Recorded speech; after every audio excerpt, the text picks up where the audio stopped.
श्री स्वामी समर्थ. आयुष्य असं चाललंय ना, की जे असं झालंय, की काय बाबा बस झालं आता खूप झालंय. खूप झालंय आता किंवा वॉव! खूप छान आहे. दोन्ही साइड आहे.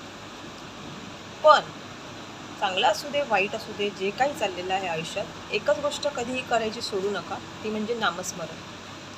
स्वामींचं नामस्मरण तुम्ही करत राहा. आयुष्यात कधीही कोणत्याही गोष्टीची गरज पडणार नाही किंवा कोणत्या दुसऱ्याचं नाव घ्यायची वेळ येणार नाही. नामस्मरणात जी ताकद आहे ना, ती खूप मोठी आहे. जी आपल्या मनाला शांत पण ठेवते आणि आपलं जे म्हणणं आहे ते स्वामींपर्यंत पण पोहोचवते. त्यामुळे नामस्मरण करत राहा.